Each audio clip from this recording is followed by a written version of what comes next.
So I've been talking about that ludicrous law, Section 18C of the Racial Discrimination Act, and that farce that is the Australian Human Rights Commission for months now, both in connection with the QUT case and the need for that biased ideologue, Gillian Triggs, to get the boot. Now, just 2 weeks ago, I asked the question, who will stand up for free speech, since major players in the coalition government, including the Prime Minister, had said that making changes to 18C was not a priority. Last August, Prime Minister Malcolm Turnbull said changing the Racial Discrimination Act was not a priority. Scott Morrison has recently said that changing 18C won't create jobs, which is true, but it's not a good enough reason not to change it. And just last week, Deputy Prime Minister Barnaby Joyce said that his constituents aren't really interested in the issue. The Deputy Prime Minister says it's not a vital issue in the electorate, but Labor warns change could have major implications. They do not invite me into their shed to look around their packing shed and then say, now Barney, sit down in this chair, I want to talk to you about the Racial Discrimination Act. But Turnbull couldn't completely ignore the noise coming from his backbench, so it was punted to a Senate inquiry. And subsequently a report was released outlining possible changes to 18C and the Human Rights Commission's procedures. For a start, the report acknowledged, and everyone on the committee agreed, that the status quo must change.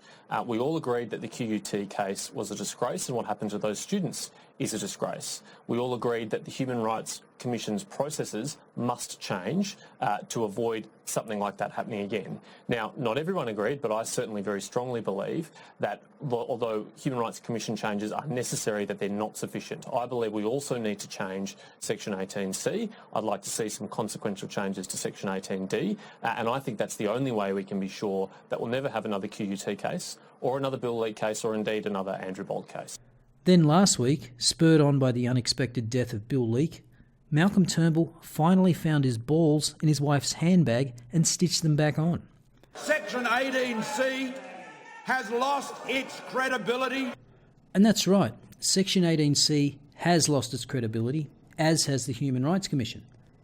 But speaking of credibility, unfortunately, Malcolm Turnbull doesn't have any when it comes to this issue. The government has no plans to change the Racial Discrimination Act. There are no plans. There are no plans to change it. Well, better late than never. But what are the proposed changes to 18C?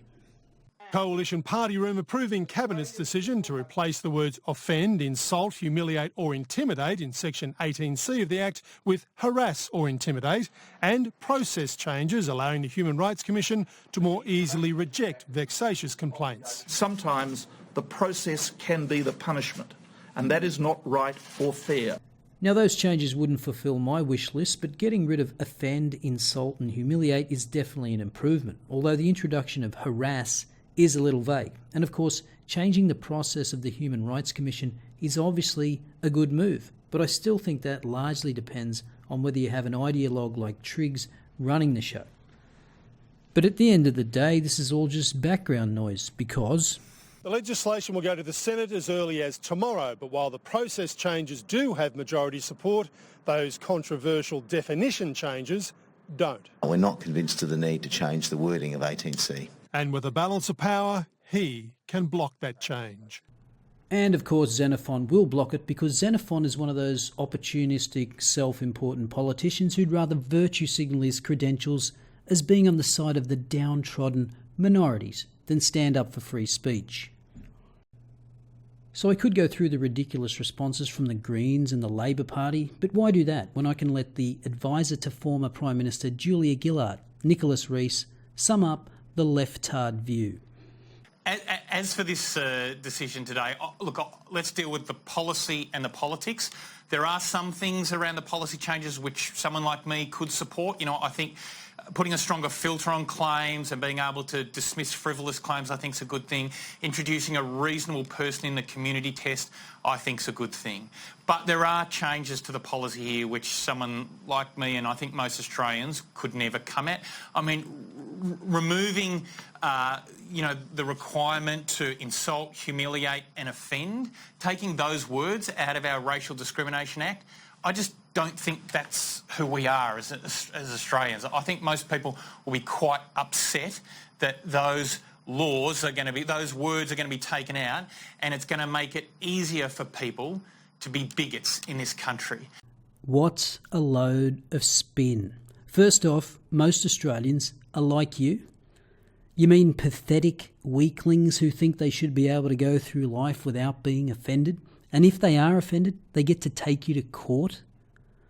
And no, in fact, the latest polls suggest that 48% of Australians are in favour of removing insult and offend from 18C, and only 36% are against. The second issue, and the bigger issue, is the fact that there are a lot of groups, communities out there, multicultural communities, ethnic communities, who are going to mobilise in a huge way around this. And notwithstanding the points that Peter made about the Jewish community, they will mobilise in a big way as well. But all ethnic communities will mobilise, and for the same reasons that Tony Abbott found himself running into problems with this, because of this huge backlash that particularly marginal seat MPs heard in their communities, which have these large multicultural communities, this is going to hit Malcolm Turnbull.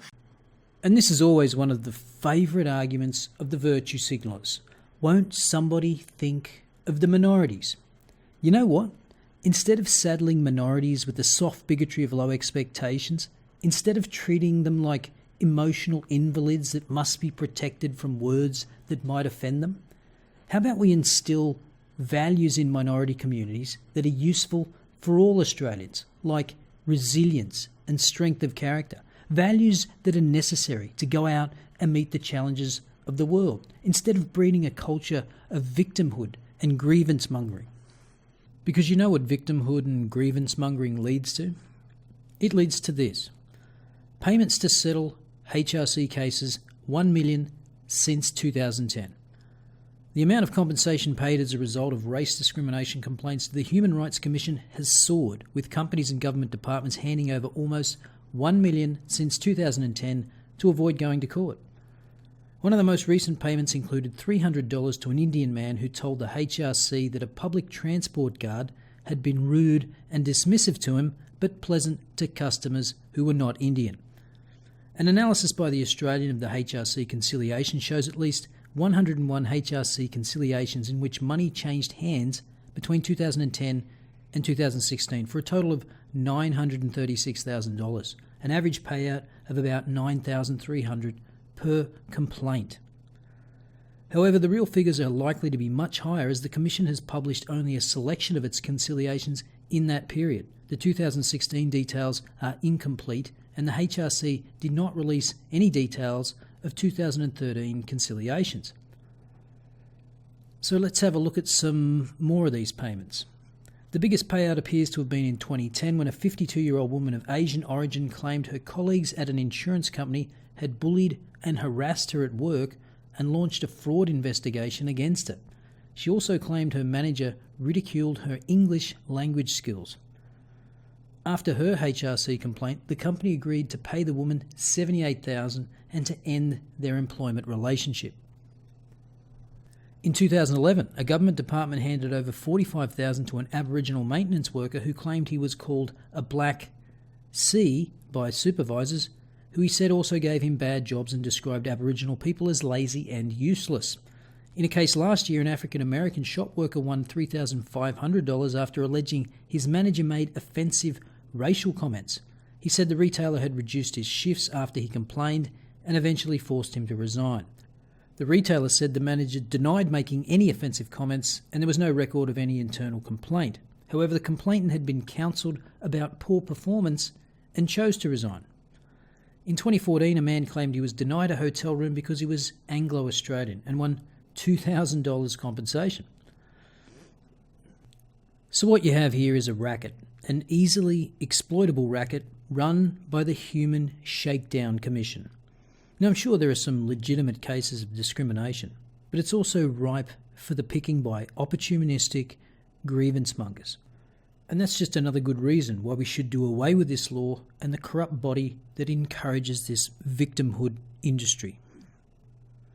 So do you think we should have laws that enable you to sue because you're offended, or should we just harden up a little? Let me know what you think in the comments below. See you next time.